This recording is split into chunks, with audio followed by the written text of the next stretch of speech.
invited. He's not present. Shoutout po, continuation po tayo. Nag-run out po kasi kanina. Continuation po tayo. Pasensya na po, nag-run out lang po kanina.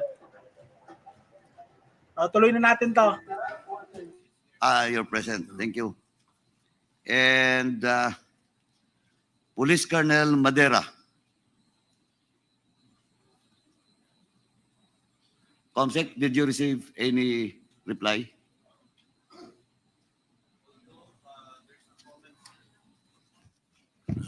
Sir, we have an information that it's Police Colonel Matira, but still not present. So no reply. He has not received the invitation, since the name is not correct. We coursed through the invitation through the PNP, sir. Thank you. PNP, please take note of the invitation for a certain Police Colonel Matera. And of course, Corporal Jeremy Kausim is the subject of our contempt order. And until now, Corporal Jeremy Kausapin, alias Tox, cannot be found. Can we ask General Torre with regards to the status of Jeremy Kausapin? General Torre? Your Honor, sir, we're still looking for Mr. Kausapin. When he was first mentioned in the Quadcom a few weeks back, we immediately visited his house with the purpose of securing him. However, we were met by his wife, who submitted to us signed and certified resignation letter together with a firearm and his badge, and telling us that her husband is nowhere to be found already. So we're conducting a manhunt for the guy, sir. Thank you, General Torre. Same is true with SPO4 Arthur Narsoles. For the case of SPO4 Narsoles, sir, he is already retired. We have already coordinated with our PRBS because he is out of contact of the PNP, considering that he availed of the lump sum, and in the next few months his 3 years lump sum will already be due, and he will be receiving the monthly lump sum, and we'll be using this also as a tracer for him. However, right now we are also looking for him, sir. Thank you. Thank you, General Torre. Thank you, sir. Comsec, have we received an explanation for SPO4 Loretta Villarta Griar? Yes, sir. Ate Marilita, good morning. A letter of excuse. I don't have a copy of that. Dito ba? Ano, medical rin? So, Mr. Chairman, I move that we once again invite SPO4, retired SPO4 Loretta Villarta in the next hearing, Mr. Chairman. Comsec, please, you are directed to invite the said resource person in our next committee hearing.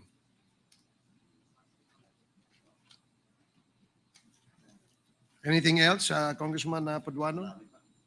Anyway, we have invited on the second time Ms. Resinana Hustol, former Deputy Executive Secretary for Finance and Administration, Office of the President.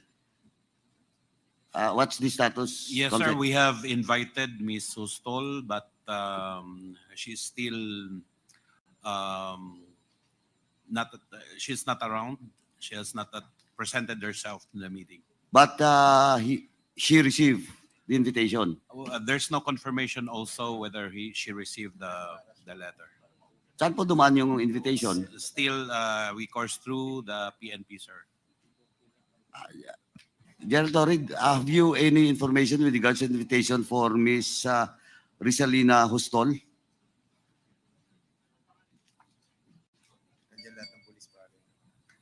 I think she is not in our list right now, sir. I have only a list of... Okay, anyway, through the chair, can we direct the COMSEC once again to invite Rizalina Hostol and course rate to the generatory of the PNP. Comsec, you are directed to coordinate with the PNP with regards to the invitation to be sent to Miss Rizalina Rizalina Hustol. Comsec, Mr. Chairman, we have also invited, this is the second invitation for Mr. Chito Manalak of Global Tech, Pirianang Bayan. What's the status, Comsec? We tried to locate this person, sir, but we haven't gotten his address. Through the chair, can we direct the COMSEC, Mr. Chairman, to coordinate with PCSO at the same time with General Torre with regards to the invitation for Mr. Chito Manalak of Global Tech? Comsec, please comply. Yes, sir. And invitation for PDL Dondon, as mentioned by Kerwin Espinosa, is Dondon present? PDL Dondon. COMSEC, have you sent an invitation for PDL Dondon? We coursed through that, sir, to the provincial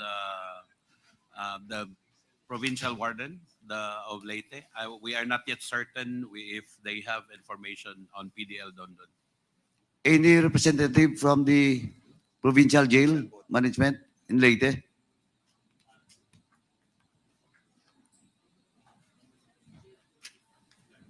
warden is present, sir. Sir, Warden, we have an invitation for a certain PDL Dondon.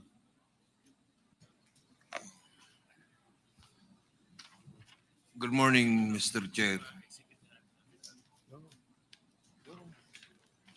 Certain PDL din Dondon Palermo was already discharged from our custody by virtue of a court order. So, he was already released. Yes, Mr. Chair. When was that?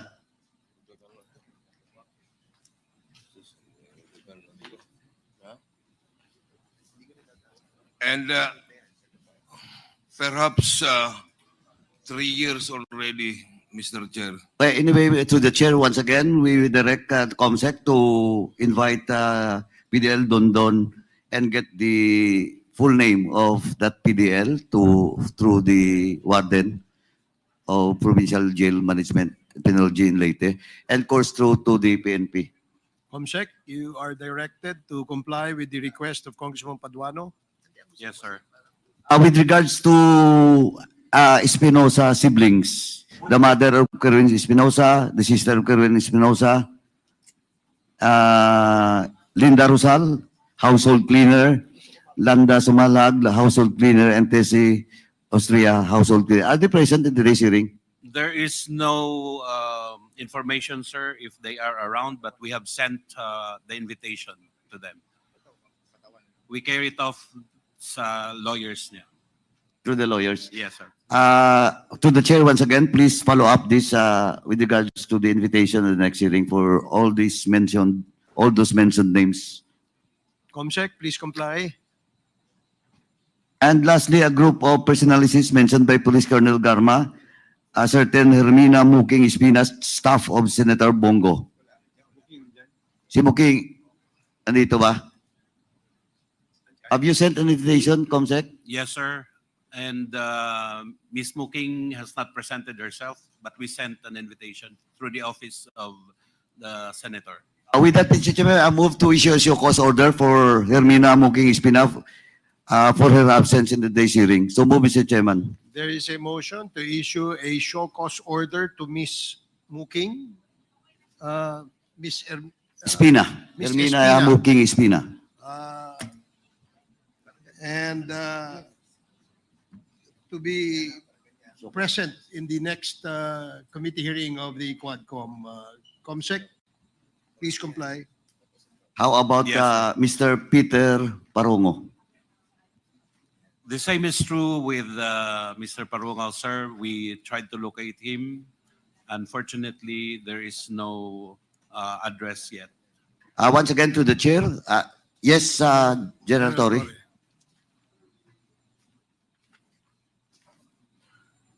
Feedback, sir. We serve a letter to his residence at Davao City. The letter was received by his wife, sir. Also, since the letter was received in his residence and received by his wife, Mr. Chairman, and he's not present today, sir, I move to issue a show-cause order for Mr. Romel Parongo to explain why he should be cited in contempt for the next hearing, Mr. Chairman, and to There is present the next hearing. There So is a move. motion to issue a show cause order to Peter Parungo. Duly seconded. Are there any objections? Hearing none, the motion is carried. For Romel Baktat. Comsec, for Romel Baktat, we have also invited. We coursed through the invitation to the PNP, sir. We serve the letter, sir, at in his house in Turil, sir, Davao City, and the letter was received by his son. Since Mr. Romel Baktat is not present in today's hearing without any explanation, Mr. Chairman, I move that we issue a show-cause order for Mr. Romel Baktat. So move. There is a motion to issue a show cause order to Mr. Romel Baktat. Romel Baktat. Duly seconded. Hearing no objection, the motion is carried. For invitation for Rodel Serbo. And through the PNP, sir. Yes, We General Torre. delivered a letter to his known addresser, but the house is already abandoned in Davao City, sir. So, We are again We never looking for received- other addresses for Mr. Rodel Serbo, sir, and we'll be giving feedback to this committee when. thank you, the Gen Torre. information- Once again to the chair, to direct the COMSEC to once again invite Mr. Rodel Serbo on the next hearing. Comsec, please comply. How about Michael Palma? Sir, we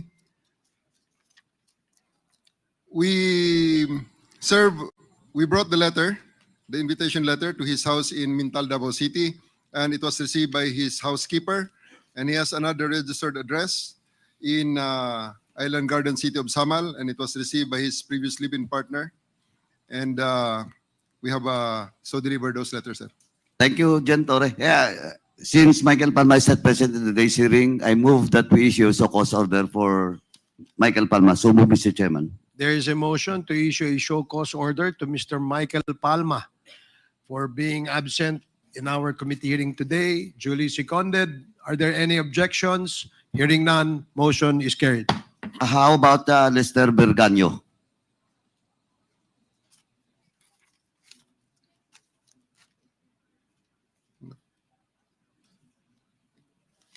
We have not found any address for Mr. Beganyo as of the moment, sir. We are still locating any known address, sir. Once again, Mr. Chairman, may we direct Uy, wow, ate! Thank you sa 1,600 yen! Thank you, ate, ate Grace. Mama Chup Chup! Laki! Woo! for Sunny Binaventura. We had invited the person, sir, and Hi, Ate it was Lucy! personally received by the person in his residence in Barangay Peña Plata in Island Garden City of Samal, sir. Once again, Mr. Chairman, since Mr. Binaventura, Sunny Binaventura received invitation letter to his residence, I move that we issue a show-cause order for Mr. Sunny Binaventura. So move, Mr. Chairman. There is a motion to issue a show cause order to Mr. Sunny Benaventura for failing to appear before this committee today. Duly seconded by Congresswoman Jinky Luistro, and hearing no objection, the motion is carried. And lastly, Mr. Chairman, we have received a letter coming from Attorney Martin Videlgra, representing the former President, Honorable Rodrigo Roa Duterte. But we never, and the reason why the former President will be excused in today's hearing because of he needs more rest. He's currently not feeling well and he is need of match rest. So, Mr. Chairman, first and foremost, there is no an authority coming from the former president that he will be represented by Attorney Martin V. Delgra. And at the same time, no medical certificate confirming that indeed the former president will be excused in today's hearing because of his medical situation. If I may, Your Honor, as we all know, the former president is already old and has been experiencing, based on media reports, has been sick lately and has actually had his medical checkup, I believe. And I think, in deference to the former president, I think we should afford him the courtesy that is due to him by not requiring him to submit to this committee a medical certificate. Let us give him that extension of our courtesy to him being the former president, and his intention to appear before this committee in the subsequent hearings that we will schedule. So, if I may, Your Honor, let us not pursue the submission of medical certificate from the former president. But Mr. Chairman, under our rules, no, malinaw po, tradition, all resource persons being invited in every hearing, especially in inquiry in the legislation, we need for him to explain. And the issue here, Mr. Chairman, of course, Attorney Martin Delgra sent us a letter representing the president, former president, but without an authority coming from the former president. Perhaps that And was just... Mr. Chairman, we have our internal rules. I know, Your Honor. And but, in fact, during these the are previous just- hearings, well, in fact, during the hearing on public on dangerous drugs, twice we excused Attorney Fortun, representing supposedly Michael Young, without any authority from Michael Young. And well, in fact, he presented us authority coming from his office to the corporation being listed. Well, Your Honor, To Michael Young. if I may, we're not. This representation is not asking for the former president not to be excused in not following strictly the rules of the House. What I am asking for, Your Honor, is the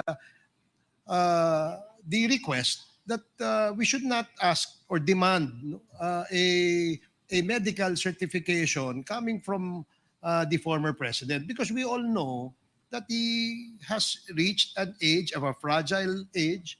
Therefore, maybe we can grant that exception to the former president. Sir Chairman, Your point Honor. of information.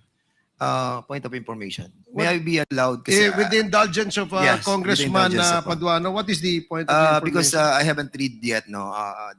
I wanted to be clarified on something about the letter that was sent to us by the former president. Was it included in the letter that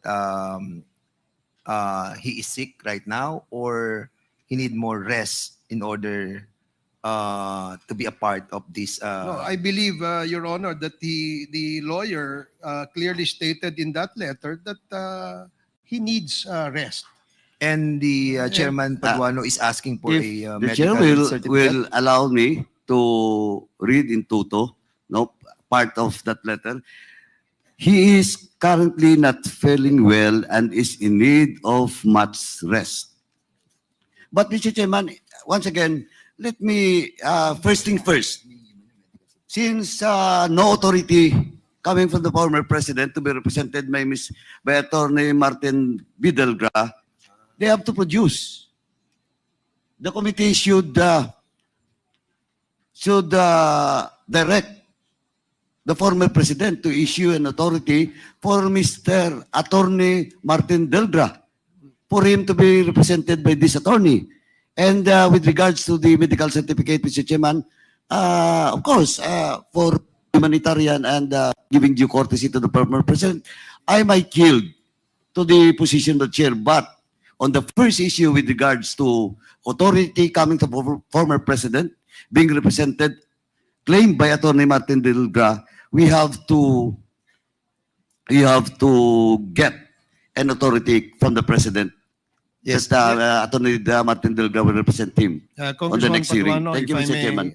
I believe that it was just perhaps an oversight, no, from the part of the lawyer, because clearly in this letter,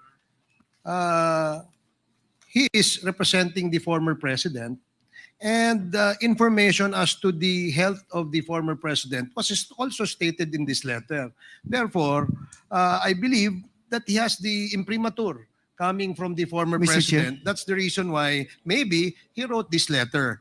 So, Mr. Chair.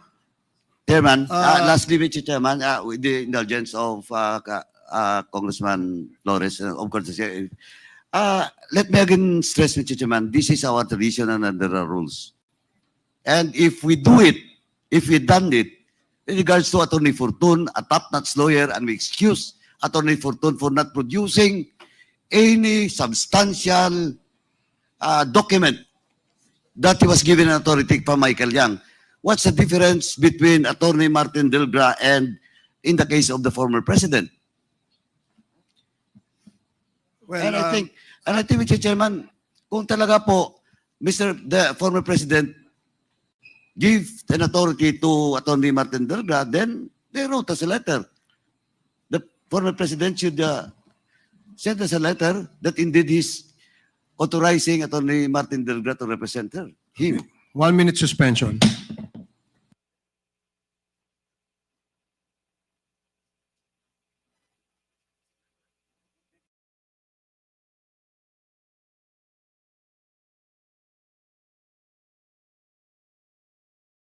Di pa nag-uumpisa, napalaban na agad sila kay Paduano. Walang pinipili si Paduano! Ate Grace, thank you again. Ate Amelize, ganyan talaga. Oh, tama talaga, dapat talaga, fair. Ilang beses nang pinagbigyan ang former president. Ha? Eto naman po ang chance para sumunod na sa rules. Pag walang medical, hindi yan pwede. Alam nila yan, alam nila Duterte. Imposibleng hindi alam. Kaya pag walang medical, peke na nagsasakit-sakitan. Oh. Kaya wag na pagbigyan. Agree ako na wag na pagbigyan. Ilang beses na pinapatawag, di ba? Tapos kaya meron excuse, wag na pagbigyan.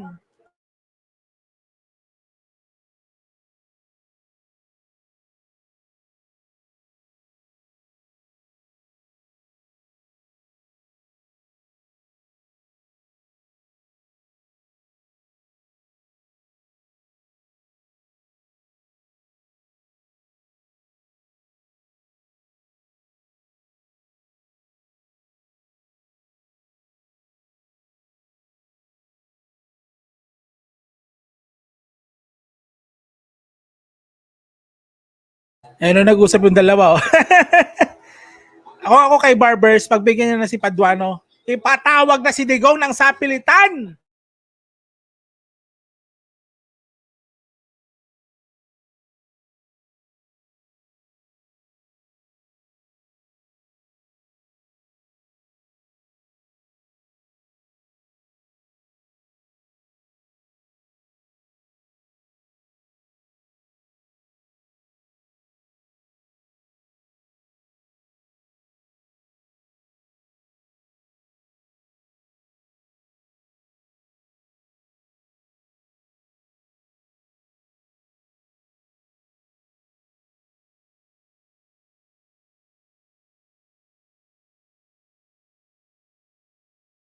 Hearing is resumed. Mr. Chairman, With the indulgence of Congressman Dan Fernandez, the parliamentary status was the chair had to suspend the hearing for 1 minute in order to resolve the issue of being raised by Congressman Paduano with regards to the letter that the committee received stating, among others, the reason why the former president will not be able to attend the committee hearing today. And Congressman Paduano insisted that we have to stick with the rules Yes. of the House. And the chair immediately suspended in order that I can confer with Congressman Paduano so that we can accommodate the request as stated in the letter of the lawyer of former president that he be excused for today's committee hearing. So in this regard, may we ask Congressman Paduano what is the position of the chair of the Committee on Public Accounts? Mr. Chairman, with regards to the second issue on the medical certificate that being required by this representation to the former president, I will yield to the opinion position of the good chairman, Thank you. the lead chairman. But with regards to the authority coming from the former president for Attorney Martin Delgra, we need the document so that he can have an official entry of appearance in the next hearing, Mr. Chairman. Yes, as I stated earlier, Congressman Paduano, Your Honor, that perhaps it is just an oversight on the part of the counsel of the former president. And I agree that we should ask the counsel to be present in our committee hearing to enter his appearance as the counsel for the former president. So thank you for accommodating my request, Congressman Paduano.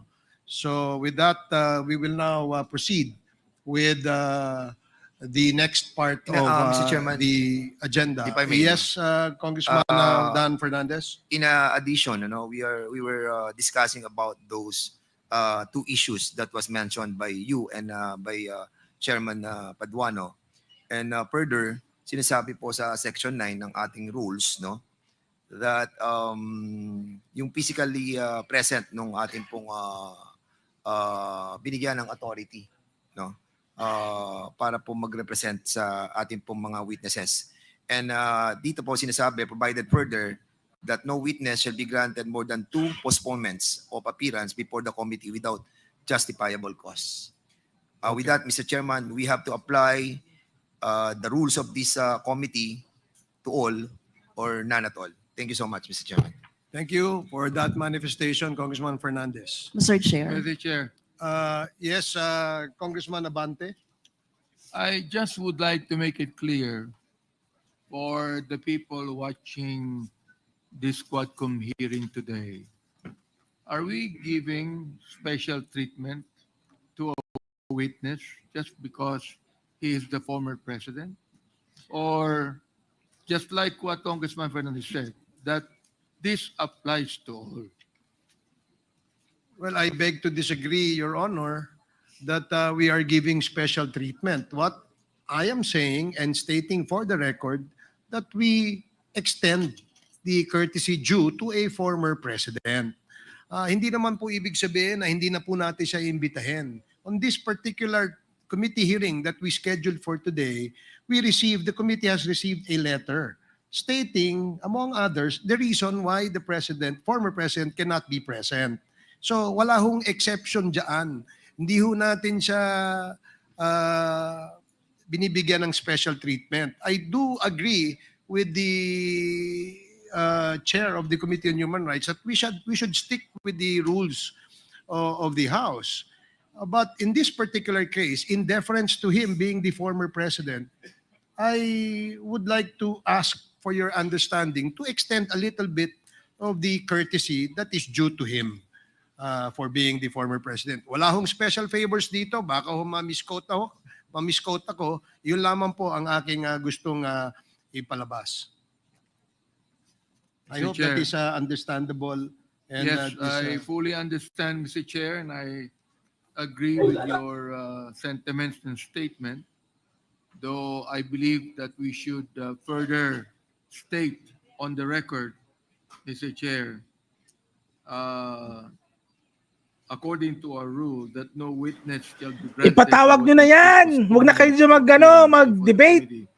Ipatawag nyo na, ipakita nyo ang lakas nyo, Would you be Quadcom. able to do that, Ha? Mr. Chair? Representative Yes, that Barbers, is, panindigan mo na. noted, and Huwag ka nang the kumontra. chair will definitely agree with the position of Congressman Abante, and the chair likewise, for the record, state that we will stick with what the rules has been provided. Thank you, Congressman Abante. So, Mr. Chair, can I be recognized, Mr. Chair? Congresswoman Arlene Brosas, and then Congressman Plato, And and myself. then Congresswoman Franz Castro. Yes, Congresswoman Thank you, Brosas, Mr. you're Chair. recognized. Mr. Chair, just a manifestation, Mr. Chair. Mr. Chair, on October 18, the Quadcom sent an invitation to former President Rodrigo Duterte to attend the Quadcom meeting today. Former President Duterte's legal counsel told yesterday that the former president cannot attend the hearing today. Mr. Chair, the non-appearance of former President Rodrigo Duterte at the Quadcom hearing today is a clear manifestation of his disregard for truth, justice, and accountability.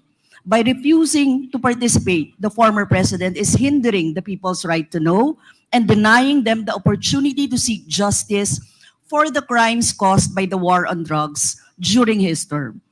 Libo-libo pong buhay ang ninakaw ng Duterte administration dahil sa kanyang peke at madugong giyera kontra droga. Kailangan niyang harapin ang mamamayang Pilipino na matagal nang humihingi ng hustisya. Hindi pwedeng sabihin na short notice at masama ang pakiramdam at kailangan ng pahinga. Ang mga pamilya nga ng mga biktima, kahit matanda na, andyan po si Tatay Baylon, pumunta rito para makapagpahayag ng kanilang saloobin. So Mr. Chair, takot ba siya na harapin ng taong bayan? Yun lang po ang manifestasyon ko, Mr. Chair. The manifestation is noted. Congressman Plato, you are now recognized. Thank you, Mr. Chair. Good morning to our esteemed chairpersons and honorable members of the Quad Committee, guests and resource person speakers. This is to express my unqualified support to the various House resolutions arising from the tedious Quad Committee inquiry in aid of legislation, specifically on the matter of the surge of Chinese nationals or students enrolling in various educational institutions in the provinces of Cagayan and Isabela. May mga reports po kasi na libo-libong Chinese students ang dumagsa sa probinsya ng Cagayan at Isabela upang mag-aral mula pa noong 2019. It is not that I'm against Chinese students coming to study in the Philippines. However, considering the tension in the West Philippine Sea and the ongoing legislative investigations into the alleged involvement of Chinese individuals, groups, or corporations in illegal pogos, and the alleged crimes associated in your operation, it is understandable for us Filipinos to feel so concerned on your increased presence here, disguising or not as students. Having said that, honorable chairpersons, this representation fully supports the proposed resolutions aimed at bringing clarity to these pogo-related issues in our country. Maraming salamat po. Thank you very much, Congressman Plato. Before we acknowledge the next member who wished to manifest, allow the chair to acknowledge the presence of Congressman Lordan Suan, Congressman Ernix Junicio, and Congressman Bong Teves. Welcome to the committee hearing. And Congressman Faustino Inodi. Congresswoman Franz Castro, you are recognized for your manifestation. Thank you, Mr. Chair. So ang kinatawang ito po ay lubos na nababahala at dismayado sa hindi pagdalo ng dating Pangulong Rodrigo Duterte sa hearing ng ating komite. Parang naggagayahan lang ang mag-amang Duterte. Ang daming sinasabi kapag hindi under oath o wala sa tamang lugar. Pero kapag pinatawag na sa formal na pagdinig, nag-uugaling pusit na pareho at ang dami ng rason para huwag dumalo ang sagutin ng maayos ang mga katanungan natin. Kaya I move na kapag hindi pa dumalo si dating Presidente Duterte, susunod na hearing, ay isight na siya in contempt or kung ano man yung rule. Sa panig po nila nag-express ng ganong availability, how will the committee deal with that? Dahil, Sir Chair, while meron tayong mga tinitake note ng mga considerations, ayaw din naman natin na maprolong iyan, tapos baka tumagal din na hindi pala magiging maayos yung kalusugan ng dating Pangulo at madadali po ang mga proceedings ng komite na expected na humarap siya. So, sa bahagi ng Quadcom, Mr. Chair, do we have some target dates kung kailan talaga posibleng matuloy na ang investigasyon na makaupo ang dating Pangulo? Yun lang, Mr. Chair. Well, in response to your question, Congressman Manuel, it will depend by and large on the topic that we will set on the next scheduled committee hearing. So in case where EJK will be the scheduled topic, then we will have to extend invitation again to the former president. So thank you. Congressman Akop? Mr. Chair, pursuant to our rules on inquiry under Section 15, may I respectfully move that we extend our inquiry insofar as the issues raised in the Quadcom committee is concerned, because Section 15 requires that we terminate our hearings within a period of 60 days. So may I move, Mr. Chair, that we extend the hearing? So move, Mr. Chair. There is a motion Second, to Mr. extend the Quadcom hearing. Duly seconded. Are there any objections? Hearing none, the motion is approved. COMSEC, please take note that the committee, the Quadcom, has unanimously approved the extension of the conduct of this committee hearing. Thank you. Now we proceed with the next part of the agenda. May we ask former Senator LEILA de Lima for your opening statement. Mr. Chair, bago po yun, nalaman ko po na meron pang mga nasa baba ng mga EJK victims, ng mga pamilya, na kung meron tayong lugar dito, wala na yata lugar. Ang daming mga victims ang nandyan ngayon. Pwede na natin kilalanin sa record. Marami pumunta, guys. Marami pumunta. Wala na po tayong lugar, Your Honor. And hopefully, magkasya po sana po dito lahat ng nating naimbitahang resource persons. But unfortunately, the space is limited. So I believe that they are properly seated sa basement, sa ground floor. And nanonood po sila ng ating hearing sa ngayon. So now we proceed with acknowledging former Senator LEILA de Lima for your opening statement. Please proceed. Good morning to the lead chair of the Quad Committee, Representative Barbers, to the chairs of the other committees constituting the Quadcom, the members of the Quadcom, members of Congress, and also good morning to the other resource persons invited for today's hearing. Actually po, I have both a statement and a presentation. Medyo mahaba po, and I was advised right before the hearing that I should cut it down. Although mahaba po talagang presentation ko. Best efforts, I will try to abbreviate.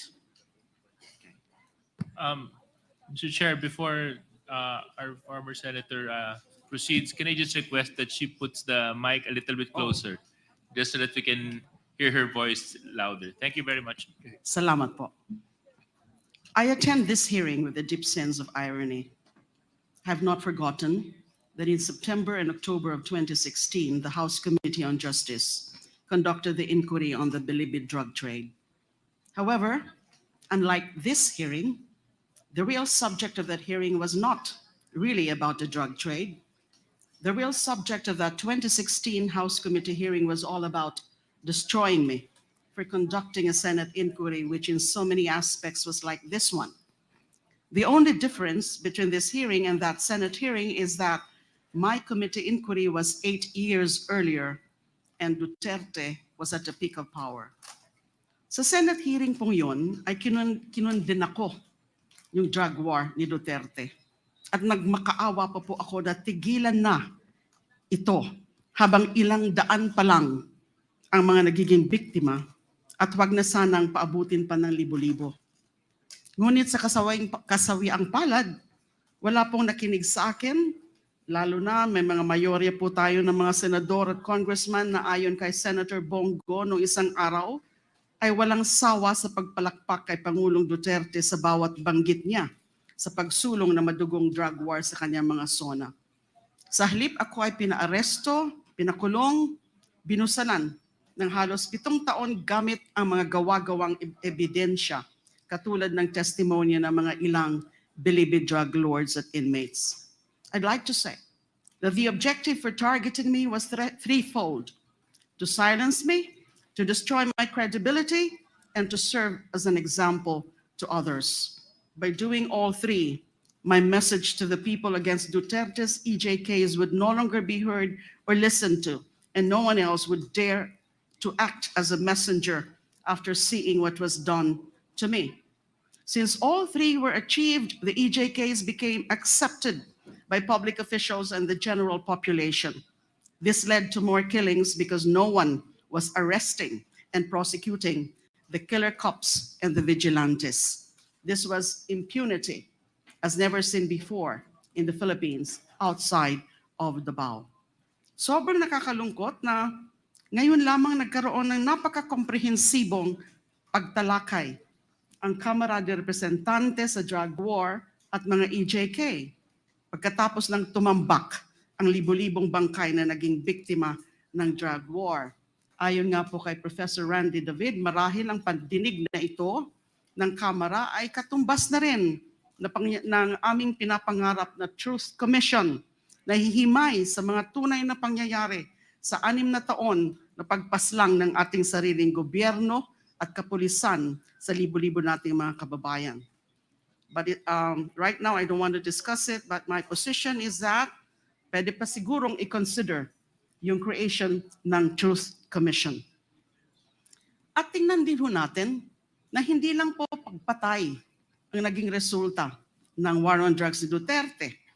There are also those who were unjustly imprisoned based on planted and fabricated evidence. Ako nga po yung one of the very first victims of that.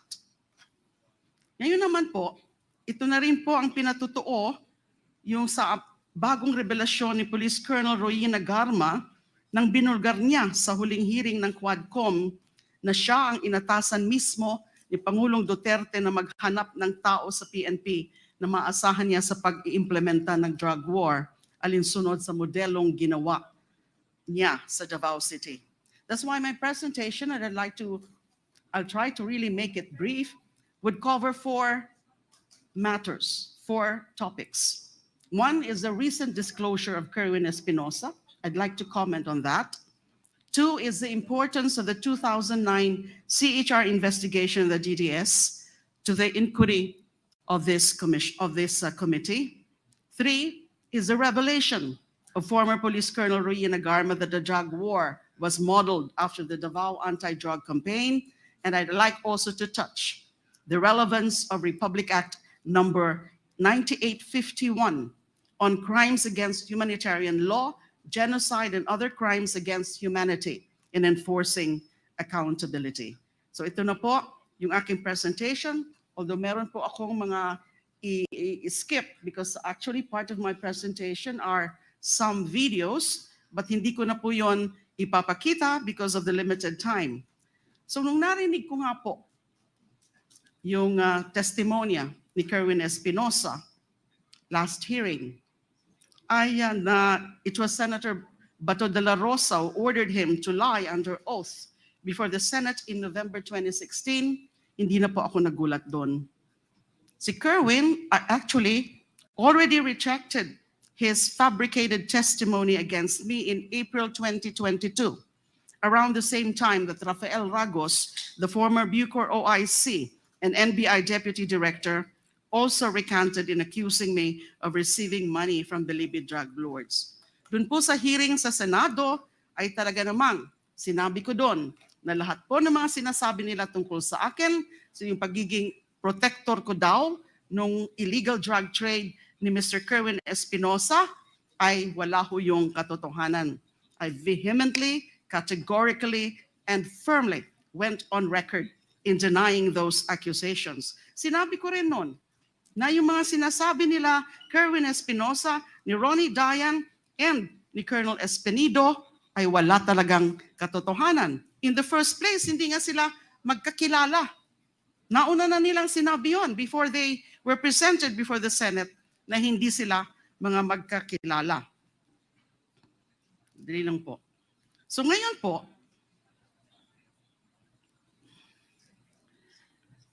nandito si Colonel Espenido. I saw him earlier. If the Quad Committee would be so kind as to indulge me, gusto ko sana makiusap kay Colonel Espenido. Sabihin niya na yung katotohanan. Kasi yung all he said during that Senate hearing was just let God be the witness to my innocence or something to that effect. Sana po ngayon, Colonel Espenido, sabihin niyo na rin po ang katotohanan. Kung pwede sabihin nyo na rin o i-corroborate nyo yung sinabi ni Kerwin na si then PNP Chief De La Rosa and now Senator De La Rosa ang involved or responsible for ordering the three of you to fabricate accusations against me. Now, sinabi ko rin po kanina na I'd like to discuss the relevance of the CHR investigation and the Quadcom inquiry. Maybe at this point, I cannot yet do that. Sasabihin ko lang po na mahalaga yung naging CHR investigation namin in 2009 into the DDS killings. Kasi pwede itong maging reference point in terms of painting a picture of the organization, the Davao Death Squad, the operation, and the implementation of the Duterte drug war from the barangay to the national level. Kasi sinabi na nga ho ni Colonel Garma, yung kanyang mga revelasyon na the extrajudicial killings, yung mga operations under Duterte's drug war beginning in 2016 was just patterned after the Davao model. And the Davao model can only refer or can only mean the DDS model, or the Davao Death Squad. Skip muna po natin yan. Doon naman sa affidavit po ni Colonel Garma, presented and expounded upon the last hearing, I'd like to share some information we got and some findings on the Davao model of payment and rewards mentioned by Colonel Garma. This information is limited to the facts uncovered during the 2009 CHR investigation on the Davao Death Squad. Next slide, please. The history of the DDS can be divided into two. The period from 1988 to 1998 and the period from 2001 to 2016. So may break po. The break in these two periods coincides with then Mayor Rodrigo Duterte's hiatus as mayor of Davao City when he was elected congressman instead of mayor in 1998 due to the 3-term limit. So for brevity, I'll refer to the former mayor as MRRD. According to a witness in the 2009 CHR investigation, during the first period of the DDS from 1988 to 2000, the assassins were paid 15,000 for every victim. 5,000 goes to the police handler and 10,000 to the assassins, who at the time consisted of rebel returnees aside from the active duty policemen who were their handlers.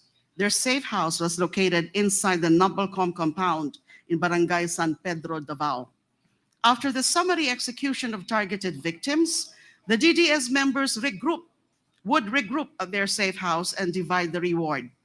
During that time, MRRD sometimes personally gave out the kill orders and the reward money directly to the assassins themselves. Upon the return of MRRD as mayor of Davao in 2001, the DDS was upgraded into the Heinous Crimes Investigation Section, or HCIS, located at the Almendras Gym compound. The HCIS was an official unit of the DCPO, or the Davao City Police Office. The HCIS consists of both active duty PNP and civilian abanteros, or hitmen. Most of the hitmen are rebel returnees. They are supervised by PNP handlers. Each handler supervises 3 members. The task of the PNP handler is to give orders to his members as well as be responsible for their protection. According to the CHR witness, he was given a regular monthly salary of 5,000.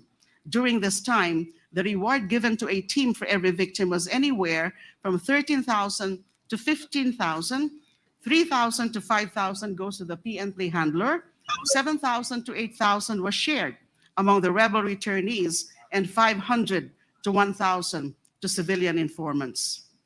The HCIS civilian personnel or rebel returnees directly received salaries as auxiliary service workers. The funds for their salaries came from the office of the mayor. Functions have also been specialized, with members being designated to do either office support or field work.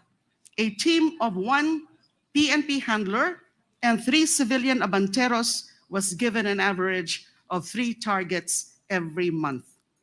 May I now go also to the revelation of Arturo Las Cañas.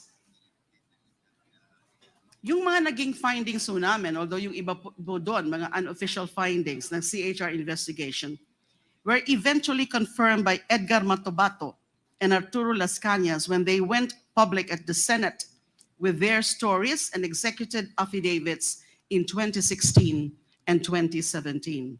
Matobato executed an affidavit and was filed with the Ombudsman as a criminal complaint against Duterte and other DDS members.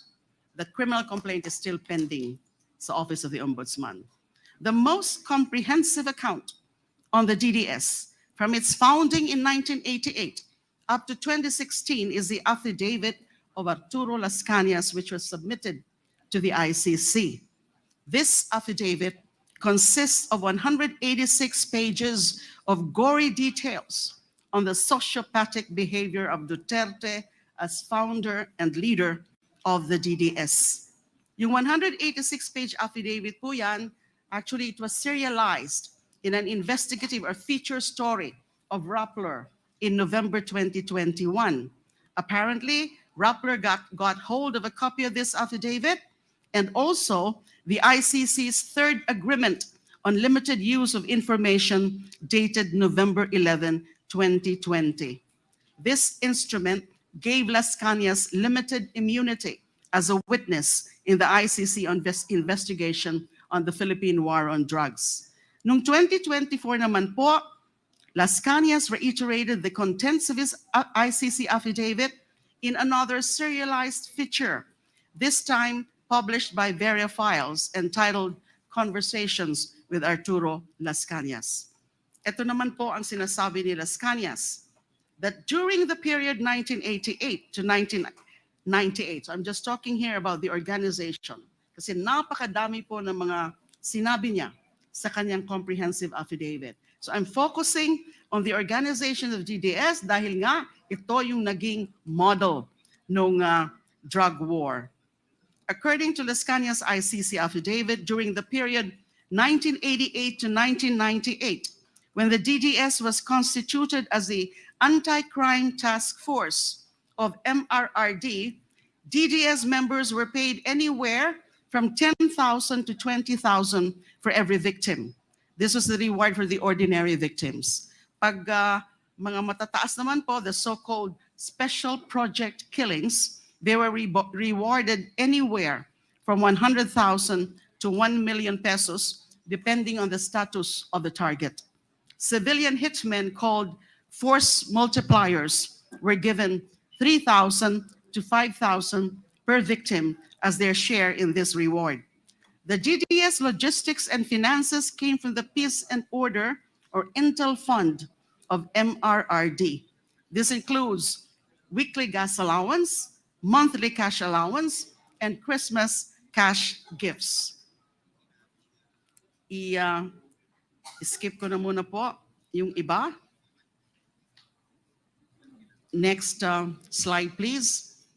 Las Cañas also confirmed the CHR findings on the organizational structure of the DDS under the HCIS, or Heinous Crimes Investigation Section, from 2001 to 2016. And this is as follows. MRRD, alias Superman, as the highest leader and mastermind of the DDS. SPO4 Sanson Benaventura as the logistics, finance, and death clearance feature or officer. SPO3 Arturo Las Cañas as overall team leader for operations and planning. SPO4 Bienvenido Laud as team handler and in charge of the Laud Quarry mass grave. And SPO3 Jim Tan as team handler and in charge of the Mandug mass grave. Actually, mas intricate yung yung inattach ni Mr. Las Cañas sa kanyang ICC affidavit about the organizational structure of the DDS. What I just mentioned, I just simplified it to show who are really at the top of the DDS hierarchy. Most of the policemen handlers and their respective teams of civilian force multipliers were under the command of Arturo Las Cañas as operations and planning leader of the DDS. So sinabi ko po na that must be the Davao model na binanggit ni Colonel Garma. Finally, by way of just sharing my knowledge, last na po ito, kung pwede po sana. Tungkol na lang muna po sa the law, RA 9851. Kasi hindi po ito masyadong alam ng karamihan. We do have a law entitled An Act Defining and Penalizing Crimes Against International Humanitarian Law, Genocide and Other Crimes Against Humanity, Organizing Jurisdiction, Designating Special Courts, and for related purposes. This was enacted in December 11, 2009. It punishes almost the same crimes mentioned in the Rome Statute, over which the ICC has jurisdiction. RA 9851 was enacted almost 2 years before the Philippines finally joined the ICC on November 1, 2011, after the Senate ratified the Rome Statute in August 2011. The crime of EJ case carried out by state security forces and their agents in the implementation of the war on drugs fall under the general category of other crimes against humanity under Section 6, which consists of acts committed as part of a widespread or systematic attack directed against any civilian population with knowledge of the attack. These acts include willful killing, so murder, extermination, murder, multiple murder, torture, and enforced disappearance, among others. The penalty for the crime of systematic attack against any civilian population resulting in death is reclusion perpetua. It's a non-bailable crime. According to Section 8, a person who orders, solicits, or merely induces the systematic attack on the civilian population and which thereafter occurs or is attempted is liable as a principal. The same applies to anyone who contributes to the commission of the crime by a group of persons acting with a common purpose. Section 9 provides that official capacity as a head of state or government shall in no case exempt a person from criminal responsibility under this act, nor shall it in and of itself constitute a ground for reduction of sentence. The crimes defined and penalized under that law, their prosecution and the execution of sentences imposed on their account shall not be subject to any prescription. Pwede po silang tugusin or tugisin habang buhay.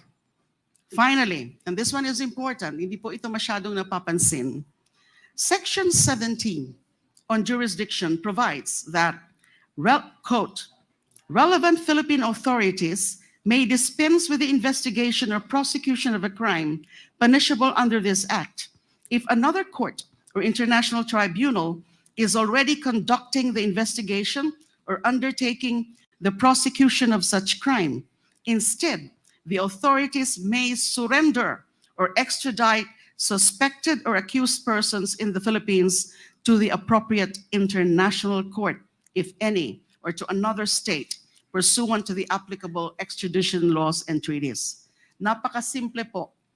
Sa aking palagay, sa aking pagkaalam, napakasimple po ang ibig sabihin ng batas na ito.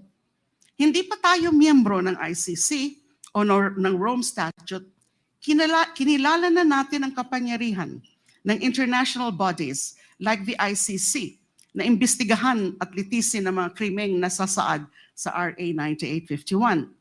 Hindi pa tayo miyembro ng ICC, meron na ho tayong general na pahintulot sa anumang mga international body katulad ng ICC na tugisin at litisin ang mga Pilipino na magiging kasabwat sa mga tinatawag na crimes against humanity katulad ng malawakang EJK sa ilalim ng drug war.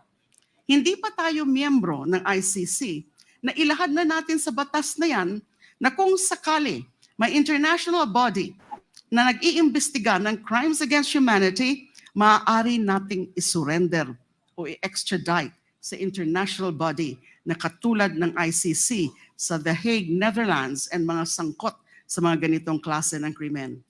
I do recognize, and I think you will agree with me, that it will be totally discretionary on the part of the Philippine authorities. Just like sa mga sa extradition po natin, na pwede natin na isurrender muna, ipaubaya muna in the requesting party, yung isang akusado na covered sa extradition treaty, pero nasa atin pa rin yon kung gagawin natin yon.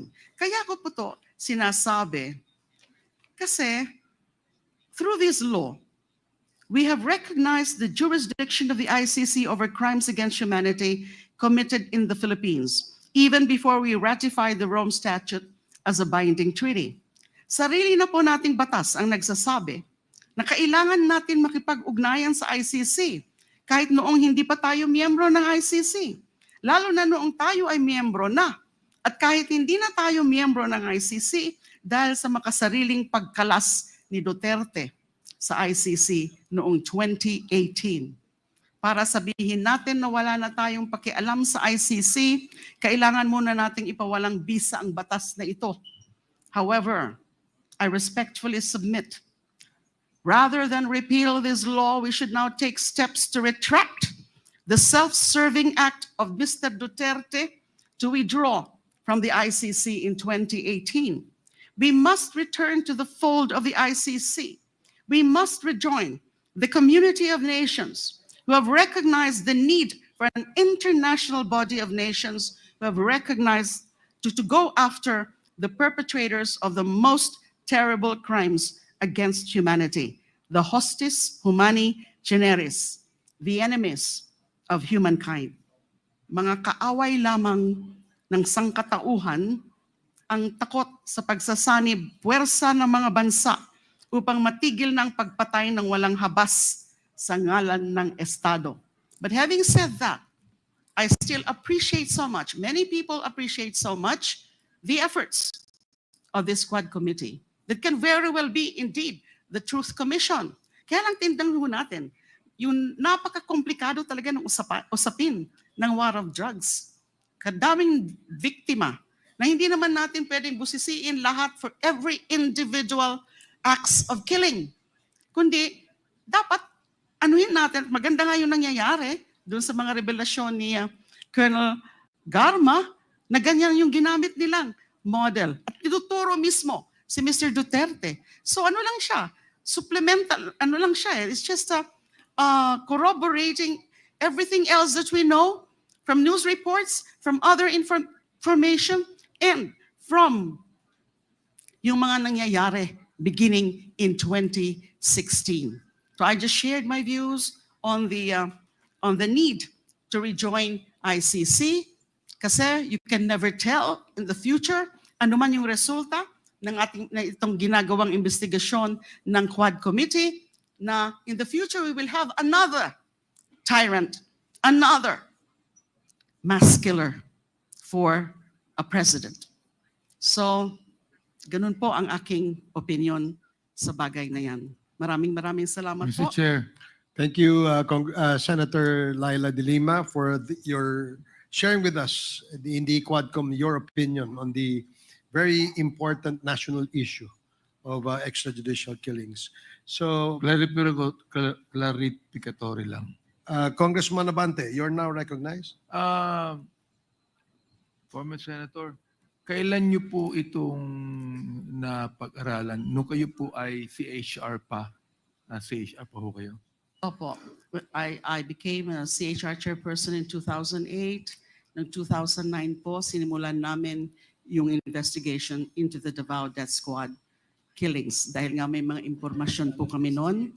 And nakita lalo namin yung report ni UN Special Rapporteur Philip Alston and some other reports like the one issued by the Human Rights Watch, You Can Die Anytime. The title of that is You Can Die Anytime, referring to the killings under this group, which are now euphemistically called the Davao Death Squad. Kaya lang po, if I may say so, na yung aking pong termino or yung aking pag-upo bilang CHR chairperson hanggang 2010 lang po. Dahil in 2010, na-appoint na po ako as Justice Secretary ng dating Pangulong Noynoy Aquino.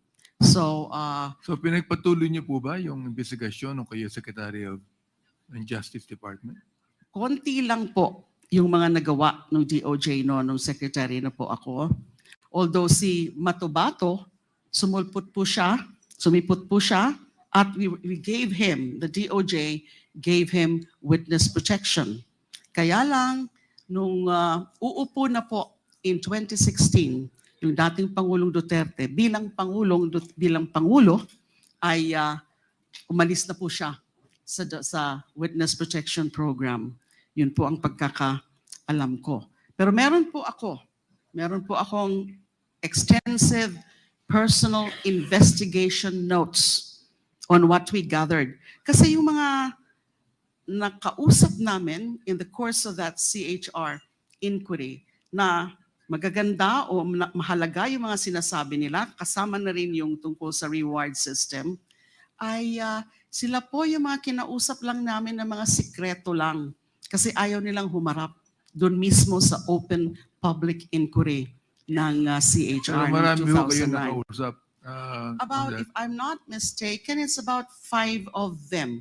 At in-interview lang namin sila.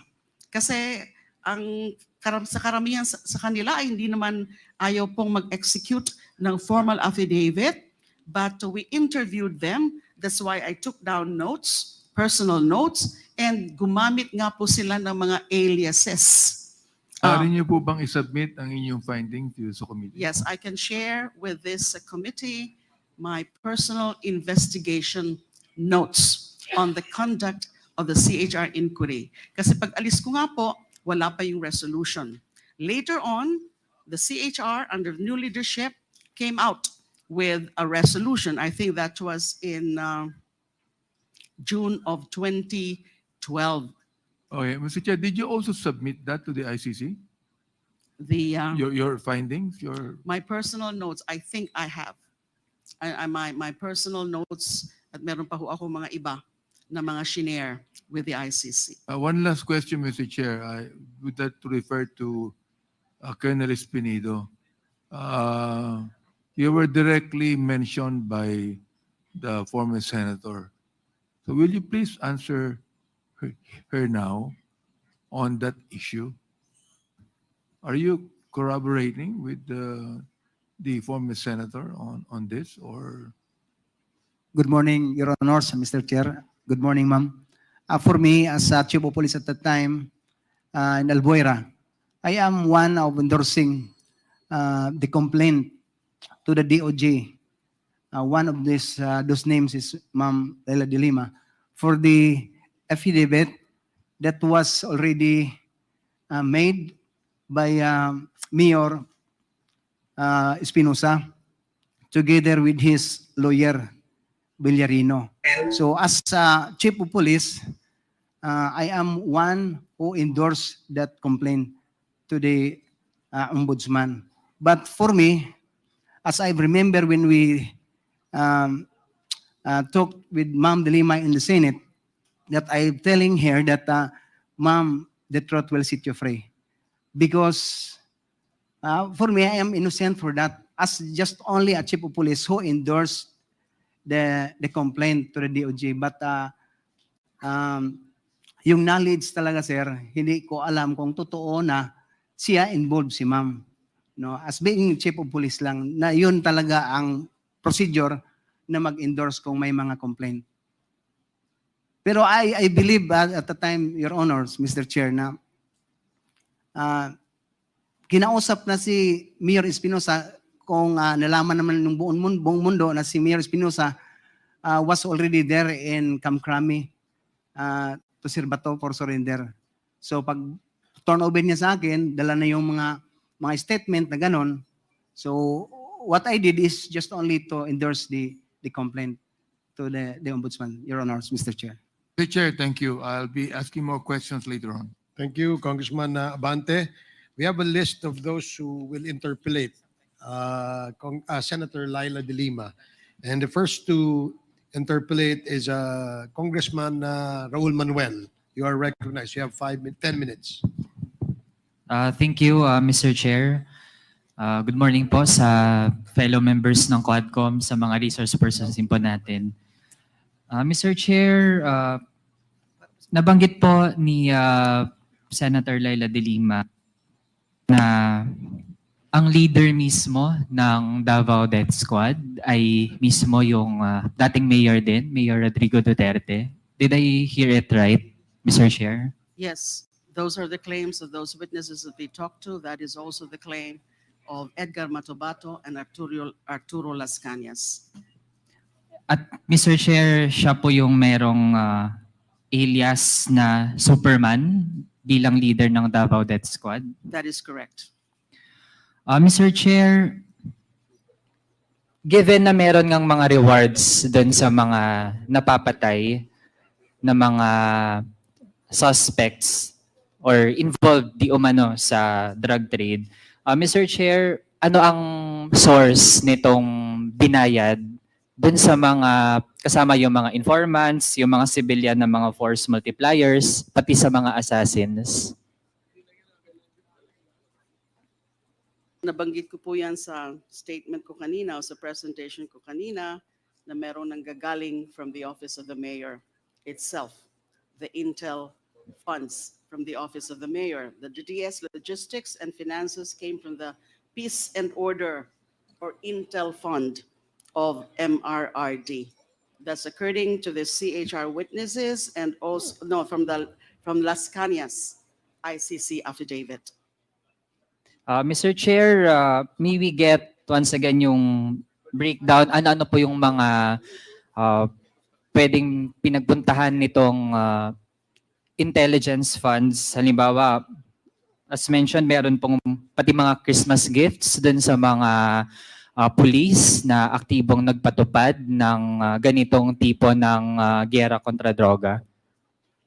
Yes, yung nasa isang slide kanina, yung according to the CHR witness kung ilan yung amount, kung magkano yung amount for the 1988 to 2000 period.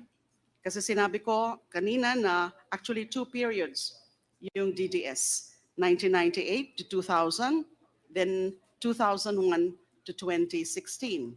Nagkaroon ng break nung naging congressman yung dating mayor. Now, so 15,000, 5,000 to the handler, 10,000 to the assassins, and then yung sa 13,000 to 15,000, 3,000 to 5,000 for the handler, 7,000 to 8,000 for the assassins, and 500 to 1,000 for civilian informant abanteros. They call them abanteros. Yung kay Mr. Las Cañas naman, ang sinabi niya sa kanyang affidavit, DDS members were paid anywhere from 10,000 to 20,000 for every victim. Yun yung sa mga ordinary victims. At yun naman, meron naman tinatawag na special project killings, mas mataas. They were rewarded anywhere from 100,000 to 1 million pesos depending on the status of the target. Yun po ang mga natandaan ko nung binasa ko yung affidavit ni Mr. Las Cañas at doon din po nung binasa ko at review ko yung aking personal investigation. Kaya pala nila Ate Amelize. Investigation. Thank you, Mr. Chair. Mr. Chair,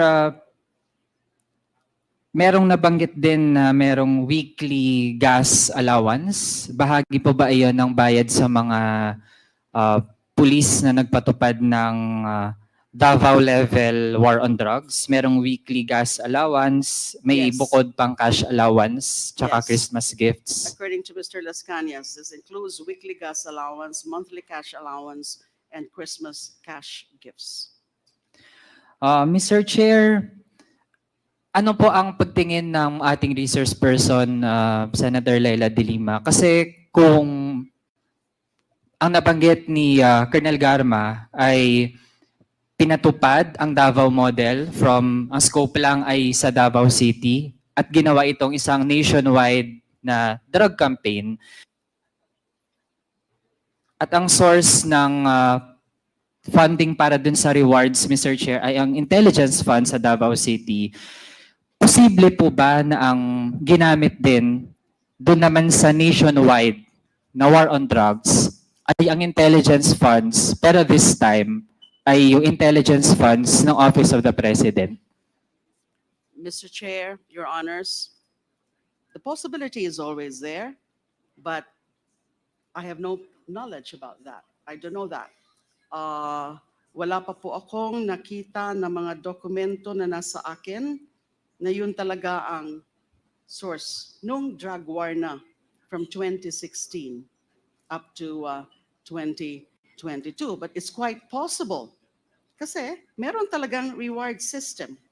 We can only surmise at this point in the absence of direct evidence na meron talagang magsasabi kung saan talaga yun ang galing. Maybe sila Colonel Garma, sina Colonel Leonardo, baka alam nila because they were part of that. Si Colonel Garma, yung inutusan according to her na maghanap ng pwedeng mag-implement ng drug war based on the Davao model. And this is, yung sinabi ko kanina, this was the Davao model. May kasamang mga reward, may kasamang mga cash incentives, may bracketing din. Depende kung sino involved, kung sino papatayin. And so that's the reward, that's the incentives. So, posible rin na gumamit uli ng Intel Fund, this time from the Office of the President. Thank you, Mr. Chair. Before I proceed sa iba kong tanong, dahil Mr. Chair, kung doon pa lang sa unang taon ng pagpapatupad ng war on drugs sa ilalim ni former President Rodrigo Duterte, doon sa Committee on Human Rights, nakuha nating figure at mismo ay yun pa yung sinight na accomplishment sa report ng Presidential Communications Office ay umabot sa nasa ilang tens of thousands. Kung ang iti-take nating figure, Mr. Chair, ay 20,000, kasama din yung mismo ay confirmed na police yung pumatay, tapos maging yung mga vigilante killings, Mr. Chair, na ang pumatay ay pwedeng hindi kilalang mga tao pero bahagi yun ng tinuturing na tagumpay, di umano, ng war on drugs. Kinumpute kasi natin, Mr. Chair, kung 20,000, doon pa lang sa time frame na yon, 20,000 na yung mga napatay, Tapos, kung yung minimum na reward ay 50,000, assuming pa lang na mga small time or yung mga peddlers, yung mga pinatay, Mr. Chair, at least aabot ko, imomultiply natin, Mr. Chair, 20,000 times 50,000, kakailanganin ang nasa 1 billion pesos pa lang dun sa mga reward sa pagpatay, Mr. Chair. Hindi pa kasama dito yung mga allowances, yung mga kung merong mga weekly gas allowance pa rin, weekly cash allowance at iba pa. Sa rewards pa lang, Mr. Chair, sa ganong time frame, 1 billion pesos na ang kailangan. Pero Mr. Chair, kung ikukumpara kasi natin sa intelligence funds pa lang ng PNP, and let's take yung first year ng Duterte administration, ang intelligence funds ng PNP noong 2017 ay nasa 468 million pesos lamang, Mr. Chair. Walang kalahating bilyong piso ang intelligence funds ng PNP. So kung ganun, Mr. Chair, saan pwede talagang kumuha nung ganun kalaking pera bilang pangbayad, bilang premyo doon sa mga pulis na nakapatay? Kaya Mr. Chair, kung magpo-process of elimination tayo, dahil PNP lang naman yung pwedeng ahensya, sana na pagkunan ng ganun. Pero then again, kahit yung intelligence funds ng PNP hindi sapat. So wala nang ibang agency, Mr. Chair, na merong mas malaki pang intelligence funds na pwedeng pagkunan. Walang iba, kundi yung mismong Office of the President. Lalo na kung itutugma din natin yan dun sa mga testimonya na merong mga taga-presidential management staff na bahagi rin nung channel, nung reward system na ito mula sa presidente patungo sa mga kasunod na mga level ng mga police officers, maging si Senator Bongo, si PNP Chief Bato de la Rosa, at iba pang mga dating opisyal under the Duterte administration. Kaya with that, Mr. Chair, tingin natin meron ding sapat na batayan para atin na ring silipin paano ginamit ng Duterte administration ang kanyang intelligence funds. Darating din sa punto, Mr. Chair, na dapat ay mag-issue na rin tayo ng subpoena ducis tecum sa mga dokumento na sinubmit ng Office of the President to COA, to the Commission on Audit, para talaga mabusisi natin kung ano yung naging justifications for the use of intelligence funds by the Office of the President under Rodrigo Duterte. So, kasunod, Mr. Chair, kasunod na tanong kay Senator LEILA de Lima. Nabanggit po kasi ang tungkol sa quarry mass grave. At kung isipin ko pa lang, kahindik-hindik ito, Mr. Chair. Kaya pasintabi na lang po sa ating mga kababayan na baka sa ganitong oras ay kumakain habang nanonood sa Quadcom hearing. Mr. Chair, meron po bang binigay na description yung kung sino mang witness patukol sa paano ba na-facilitate ang ganitong mga mass grave? Paano gumagana yung, paano hinandle ang ganitong mga mass grave? Mr. Chair, Your Honors, kasama po kasi sa organizational structure ng DDS ay yung pinakita po kanina na there is this SPO4 Bienvenido Laod as team handler and in charge of the Laod Quarry Mass Grave. Nandyan din po yung si SPO3 Jim Tan as team handler and in charge of the Mandog Mass Grave. Doon pa lang ho, nung nag-iimbesti kami sa 2009, may mga nakapagsabi na po sa amin na meron ganyan na mga mass graves kung saan tinatapon yung mga naging biktima ng DDS. Now, sinubukan ho namin na puntahan yung sa Laod Quarry.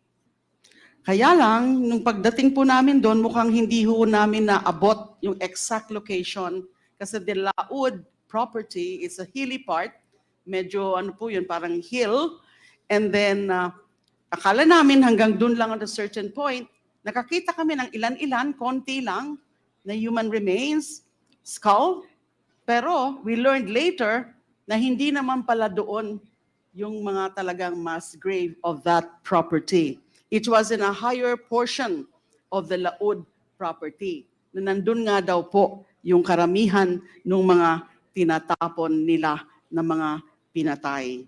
So there are actually several mass graves from various sources, yung Laud, and then yung Mandug mass grave, and then meron din ho sa Samal Island. Yun po ang mga impormasyon na nakuha namin. So we actually applied for search warrant. But then, nag-quinash ho ng isang RTC of Manila or Quezon City, I'm not sure anymore.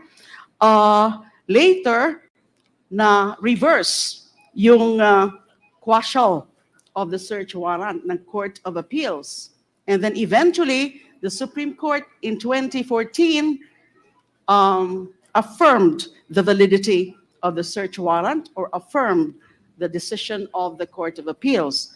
Kaya lang, wala na hong naging follow-up implementation of the warrant of arrest, either by CHR or by PNP, because I think because by 2014, insofar as CHR is concerned, its investigation closed already when it submitted or issued its resolution of June 2012.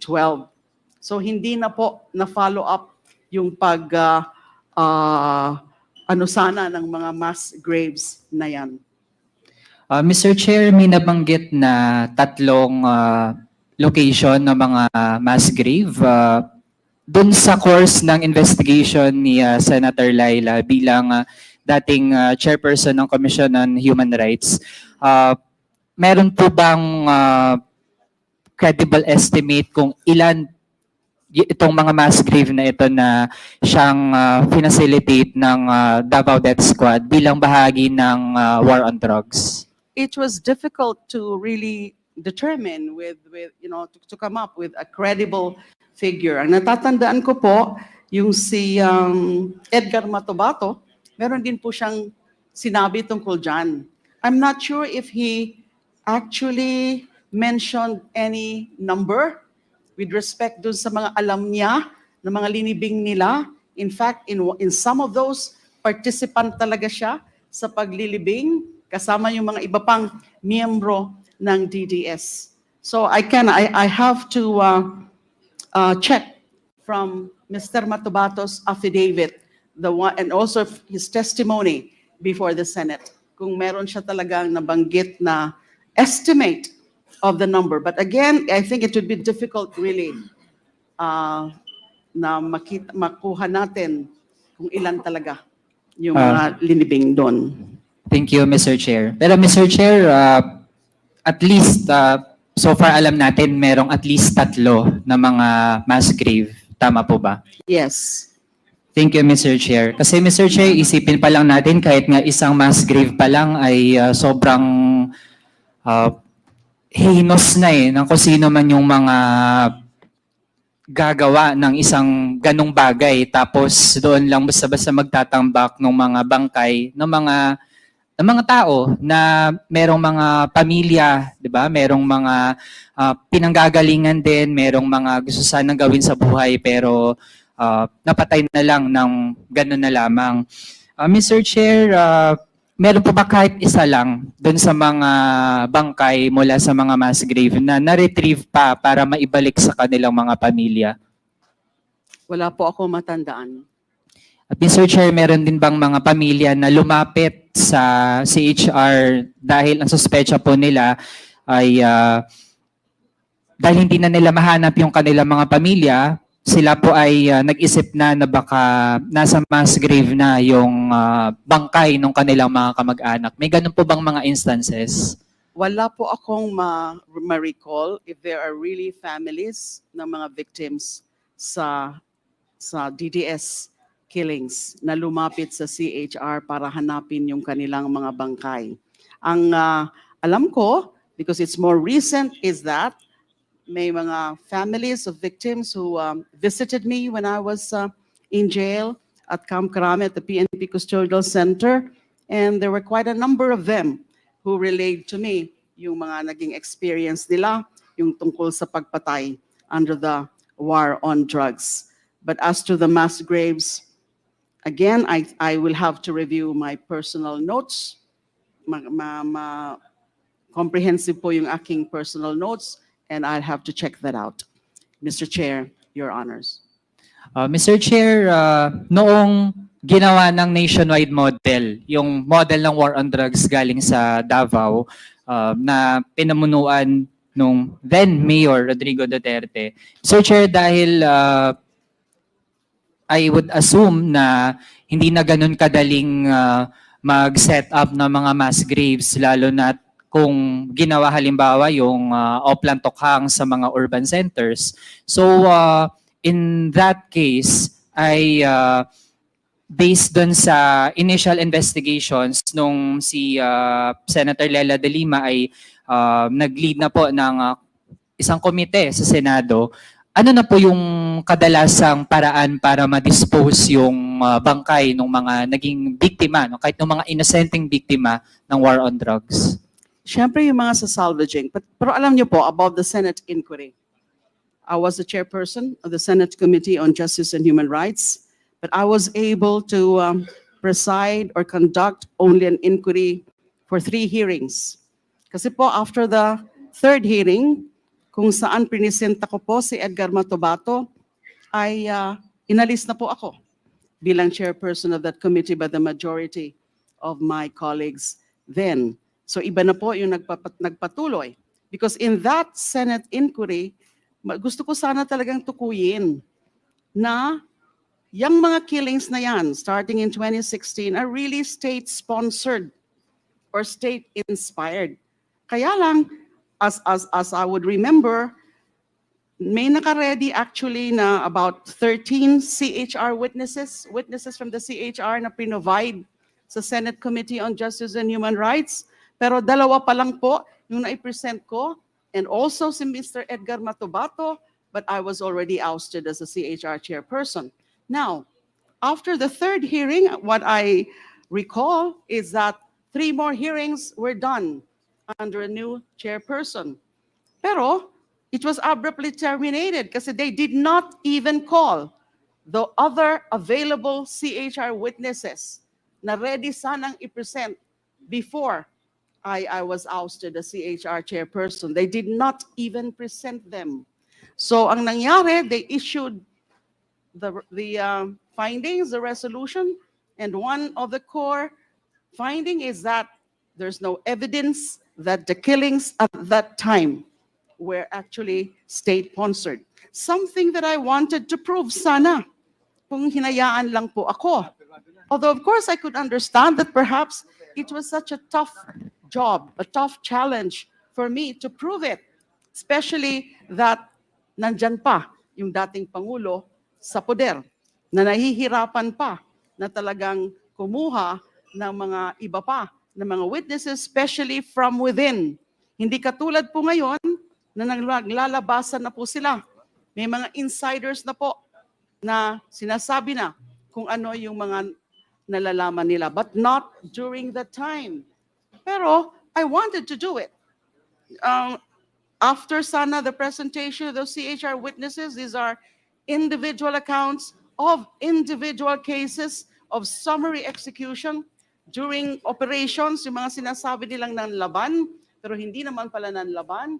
I was also looking at the medical certificates, the various medical certificates that we got. Marami po yun.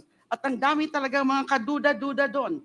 And of course, we summoned then PNP Chief Bato de la Rosa and other officials of the PNP, but they were all denying that these are the workings of PNP forces or that these are cases of EJKs and let alone state-sponsored killings. So yun po. So nothing came out. It was almost a whitewash. Kindly wrap up, please. Yes, huling topic, Mr. Chair, since na-present din ang relation ng ating local law dun sa ICC or yung International Criminal Court. Since some camps would say na hindi dapat tayo maging open sa quote-unquote intervention. Ganon yung tinatawag sa mga hakbang na ginagawa ng International Criminal Court since dapat daw ay ipatupad natin yung ating sariling batas. Huwag daw tayong pumayag na panghimasukan tayo, no? Ganun yung pagtingin sa ginagawa ng ICC.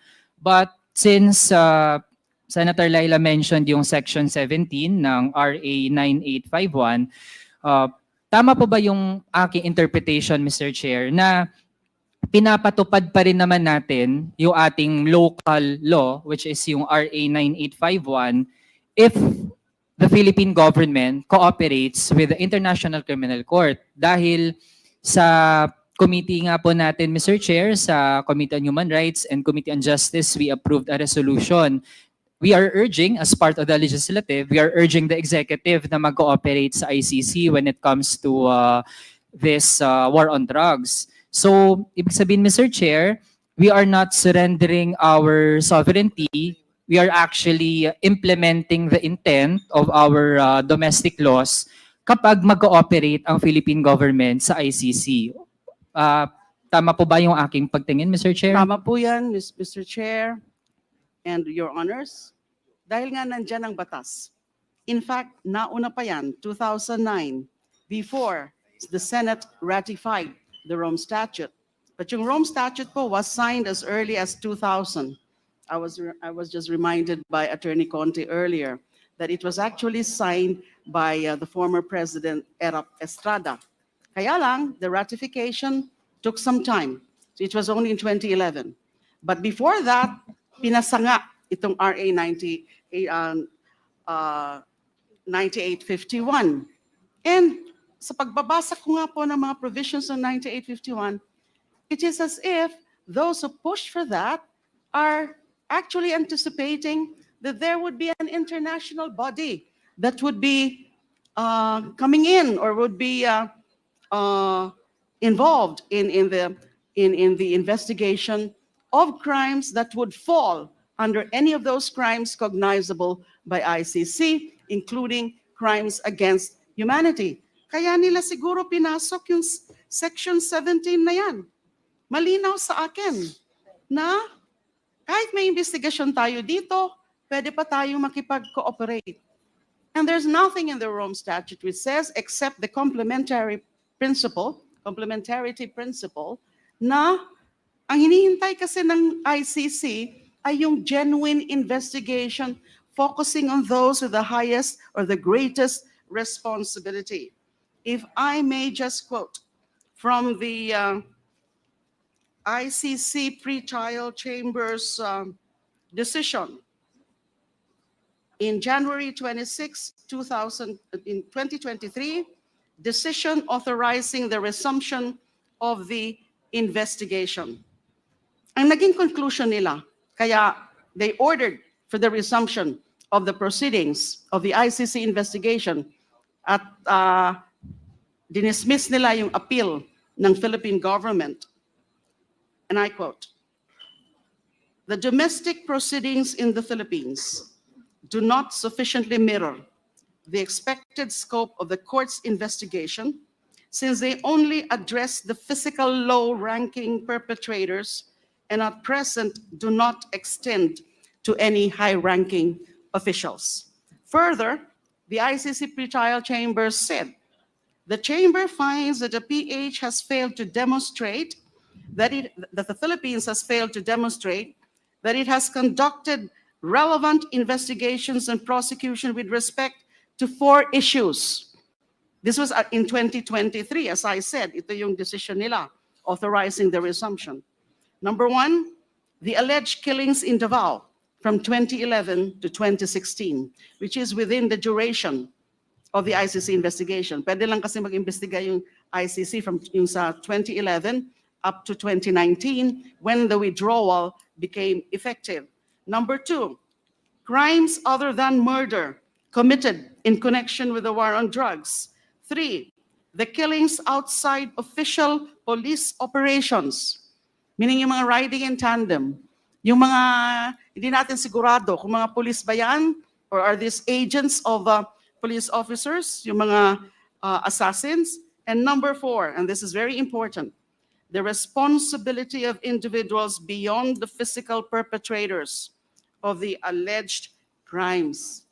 So ang hinihintay nila yung mga tunay na investigasyon targeting or involving yung mga nasa taas, beginning with the former president, who is clearly the mastermind as he induced the killings. And that is becoming clearer and clearer as nakikita natin dito sa mga lumalabas sa Quadcom hearing.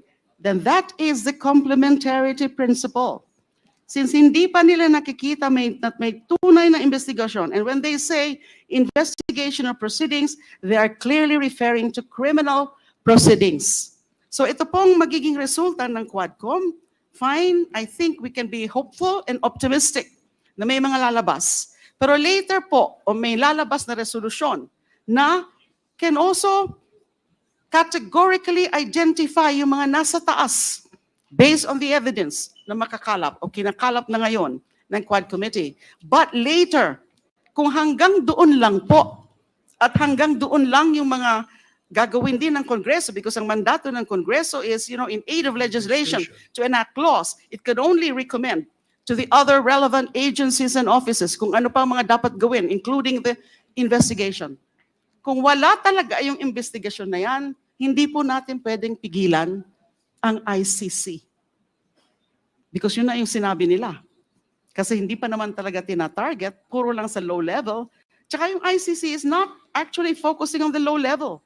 It's not possible for them to look into each and every case of killings under war on drug. Kaya doon sila nakatuon sa mga those with the greatest responsibility. So, Okay, yun po. so to wrap up, Mr. Chair. This is your last question, Congressman Yes. Manuel. Thank Yes, you. so just a closing manifestation, Mr. Chair, na batay dun sa mga narinig natin, edi habang yung mga nasa tuktok kasi dati na ngayon ay dapat sanang sumagot sa mga tanong natin ay naghahanap ng iba't ibang paraan para makaiwas o parang nakikipag-patintero tayo sa kanila, Mr. Chair. Kaya sa totoo lang dapat ay ma-exhaust natin yung iba't ibang mga paraan para talaga may sulong yung hustisya para dun sa mga naging biktima ng extrajudicial killings. At bahagi niyan, Mr. Chair, habang meron tayong mga ganitong investigasyon, actually yung pagsulong din ng investigasyon ng ICC, it complements our efforts dito sa bansa natin. And also, Mr. Chair, yung fact din na dahil nga mula sa Davao ay in-apply on a nationwide scale kung ano yung kanilang approach dun sa Davao at intelligence funds yung ginamit nila doon. We also observe a pattern, Mr. Chair, na from just 250 million pesos na level ng intelligence funds for the Office of the President, lumobo pa ito to 1.25 billion pesos. Kaya, Mr. Chair, malaki yung posibilidad talaga na ito din ay isa sa pinagmulan ng pera para mapagana yung peke at madugong war on drugs. Kaya dapat din ay mabusisi natin paano yan ginamit ng Duterte administration. Yun lang, Mr. Chair. Thank Maraming you, salamat. Chair. Thank you, Congressman Manuel. Mr. Chair, can I just add very, very short? Okay, please, meron po Senator, kasing sinabi make it si, short. Honorable Manuel. Isa pa ho sa sinabi ng ICC pretrial chamber in concluding na it does not sufficiently mirror their investigation, itong mga proceedings, whatever proceedings were being conducted as of 2023. Ang sabi po, any ongoing domestic investigation, at least that's as of 2023, has failed to inquire into any pattern of criminality or the systematic nature of crimes. So gusto po yan i-establish ng ICC dahil hindi pa nila nakita yan sa mga investigasyon dito. The pattern of criminality or the systematic nature of crimes o yung state policy angle. Yun po ang dapat tingnan din. Okay, Thank you po. Thank you, Senator De Lima. Before we proceed with the next interpellator, let me remind the honorable members of the committee that we have invited several resource persons for today's committee hearing. And as much as we would like to ask questions or interpellate our resource person, former Senator LEILA de Lima, there are other equally important resource persons that we have invited with regard to the issue of EJK.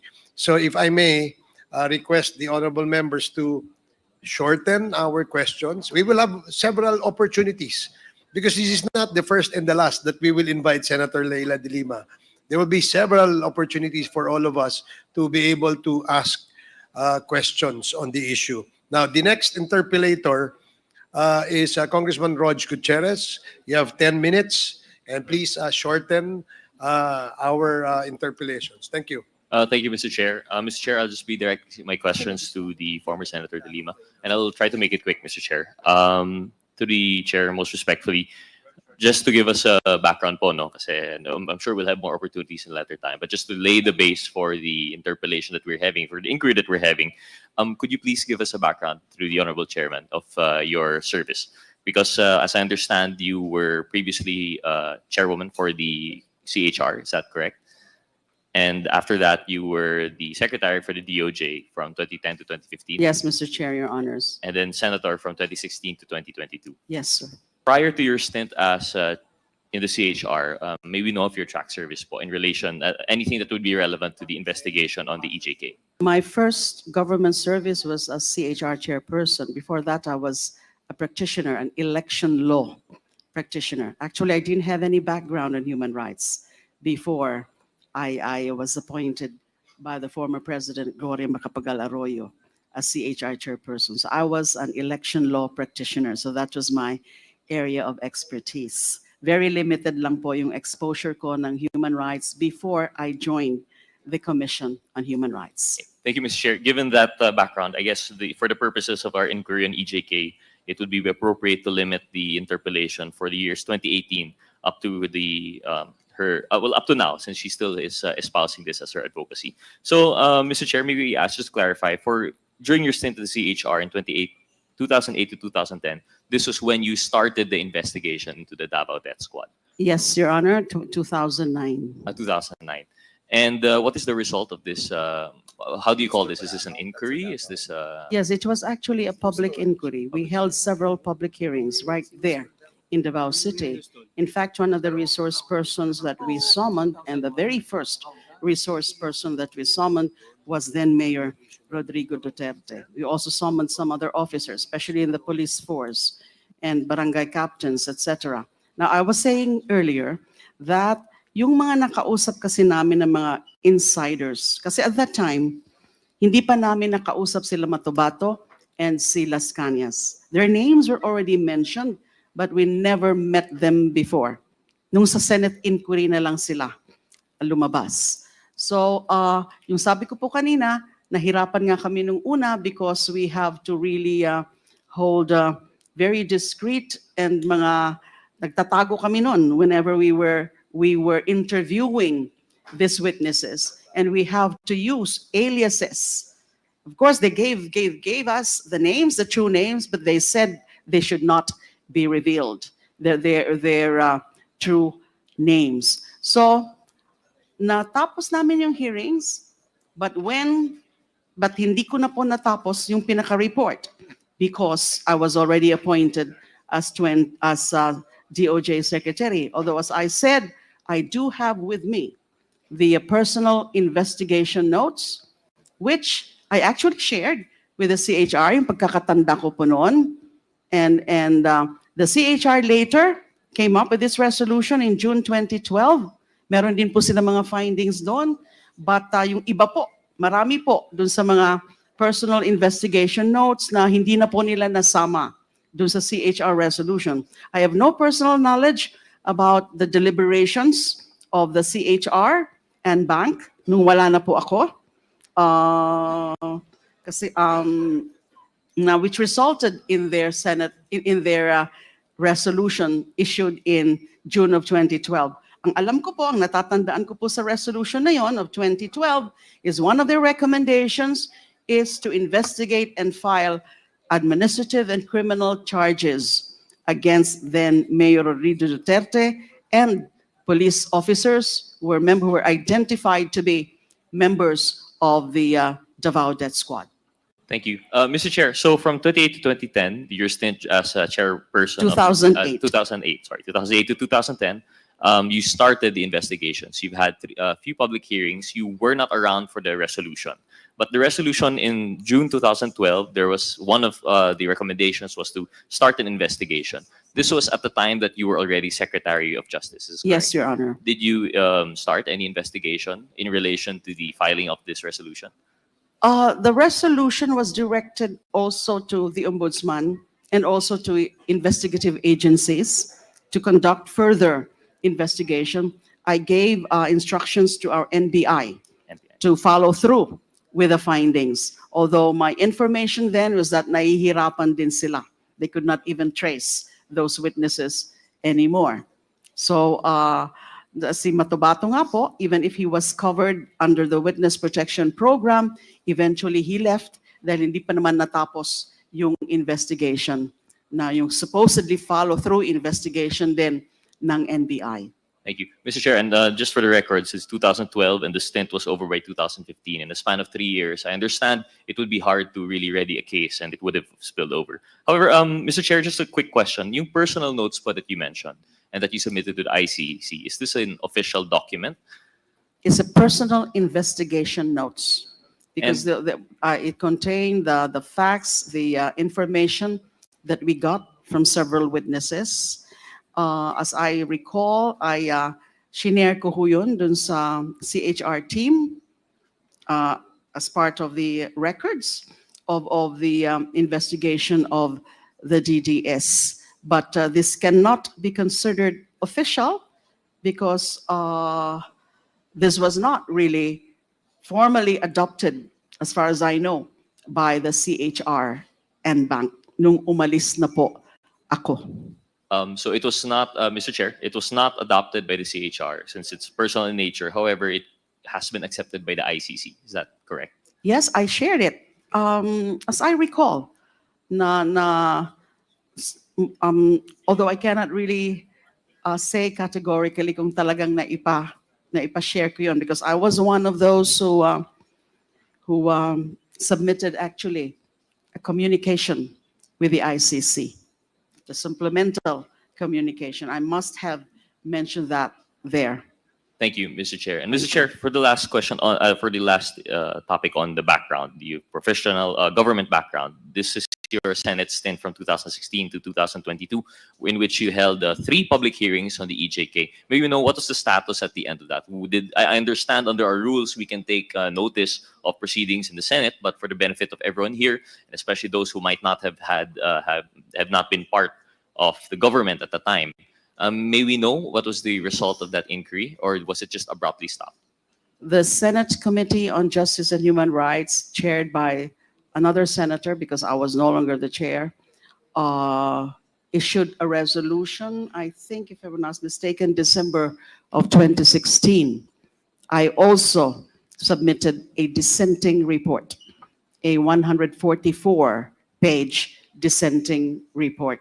Now, as I mentioned earlier, the Senate resolution made a conclusion that there's no evidence that the killings then were state-sponsored, and may mga recommendations there, but not about filing of cases against Mr. Duterte because nga yung hindi naman tinapos, there was an abrupt termination of those proceedings. As I mentioned, hindi nga present lahat yung mga available CHR witnesses, so it was never pursued.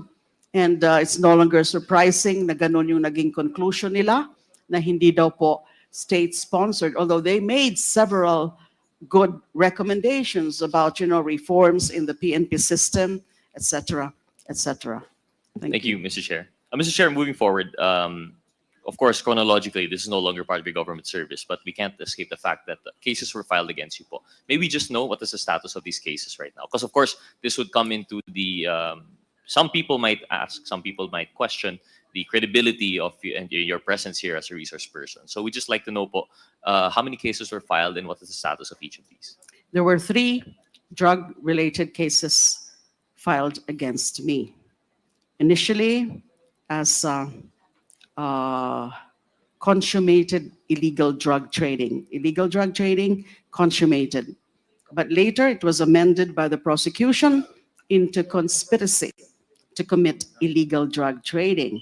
I think they realized that they could not really make out a good case for consummated illegal drug trading kasi wala nga sila yung mga real evidence, wala yung corpus delicti, walang evidence of what exactly the kind of drugs that I allegedly traded, money trail, paper trail, wala lahat yun. So they amended those cases into conspiracy to commit illegal drug trading in the hope that sufficient na yung mga magiging testimonial evidence nung mga witnesses, mostly believed drug lords or believed inmates. And all three cases now have been dismissed, have been acquitted.